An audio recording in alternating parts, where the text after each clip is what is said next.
Hi, welcome to the next video in the series of what you can do in a CAP application. Today we're going to look at how you can add SAPUi5 applications into your CAP applications that is running on standalone app router. If you want to know how to create app routers or how to create CAP applications, you can check out the other videos in the series that talks more about how you can do it. In our previous video, once we added the app router, we were trying to build the application and we got an error. That was because we did not have the right registry in place. We looked at the packages, we looked at different versions that were added in place, but it was mainly because of the registry was not found. So it's very easy to fix that issue. You just come into your application repository and then you run config npm set the registry for the npm registry, and then you build the application. Now when you build the application, that error does not come in place. So let's just see that. So now you are able to successfully build the applications and get an MTAR in place. Okay, so let's not waste more time. Let us go into how do we add UI5 applications in our CAP project. Okay, as we spoke about different sections or different folders in a CAP application, we have a very specific folder called as app. Once you added the app router, we have in our MTA.yaml we get a section, a module. Basically, let's not call it as a section, we get a module called as UI deployer that can deploy UI5 applications or HTML5 applications for us. Okay, so let's create a new applications. Yeah, so we again go to MTA and then we say create MTA module from template, and then we say let me close the terminal. Yeah? So we say create SAP Fiori application. Now if you're building a Fiori Elements application, you can go ahead and then select the kind of application that you want, but here we want to have a standalone or a freestyle UI5 application. So we select a freestyle UI5 application, which is a UI5 app. We want to have the flexibility of building the applications that we want.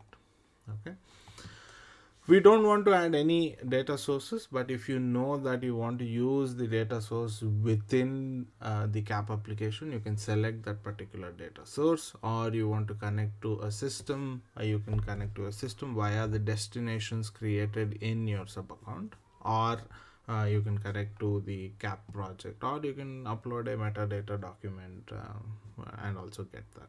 So right now we don't want to connect to any data source because we want to have the flexibility of connecting to different sources later, and we don't have any restrictions right now. We only want to create a UI5 application.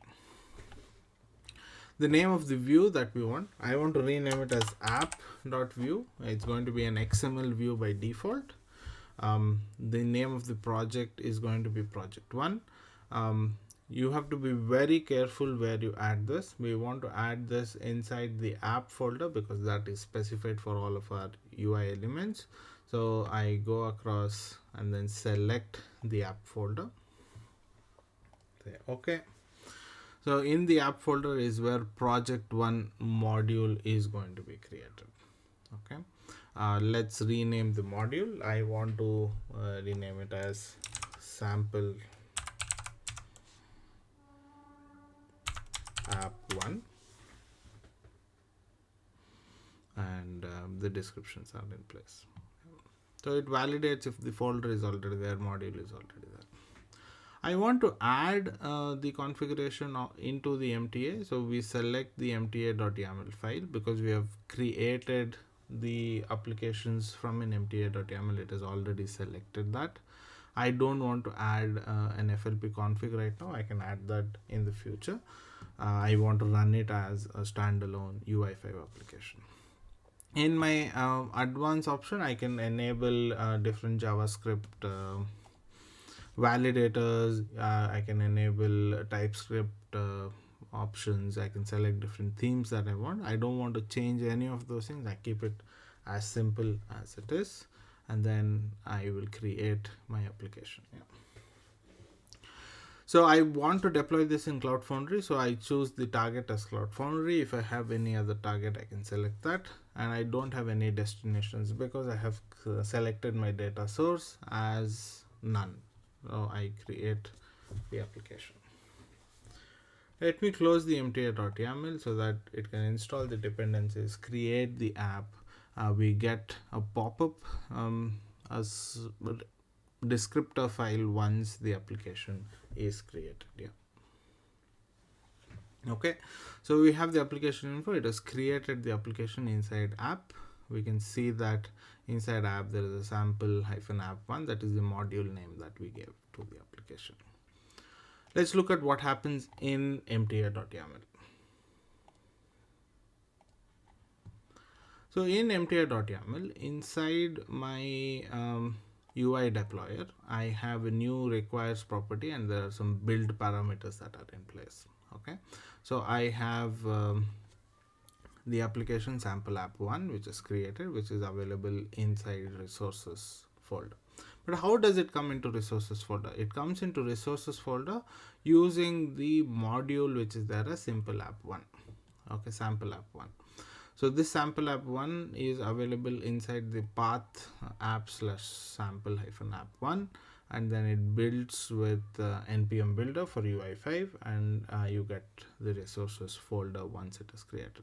So once we do build of the MTA, you get another folder resources, inside which you get the zip folder which is there.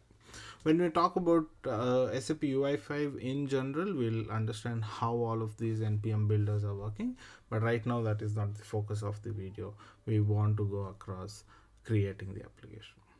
So inside our application, we again have access-app.json. Here you can see some predefined options, predefined proxies, paths that are in place. We keep it as it is. We do not want to change any of them. However, there's something that we have to understand of access-app.json, which we will talk more in access-app.json video. But however, just on a very high level, these are first come first hit services. So here, this resource, the last section of the route, what it says is any path that comes across, you redirect that into our HTML repo service that we have. If it has resources first and then test resources, go to the respective sections that are there. If you take this route and then put it before these first two routes, then it doesn't hit because it is first hit, first true scenario which is there. So that is why if you are having any source where it says it needs to go into a specific, or you have an open source, you always add it in the end, and you add very specific routes beginning in the routes sections that we have.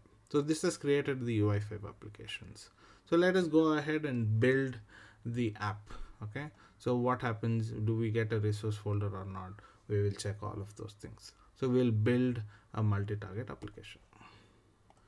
So we've finished building the applications. While building, you get a temporary file, make file. Do not delete that file. You wait for that file to automatically be removed by the builder. So in the terminal, you will get to know it finished the building, and it removes the cache files that are in place. What we are very specifically looking at is my resources folder that is coming. This resources folder has the sample app1.zip file that has been created from the npm builder of the UI5 application. Now this is the file that my MTA.yaml looks at when building its application. So you first build the app, generate the artifact, and this artifact will be referred in the multi-target applications YAML file, and just so that we go there. So it will be referred in that artifact, and then it builds the UI deploy. Okay. So this is how you build or add UI5 applications in a CAP application. Thank you.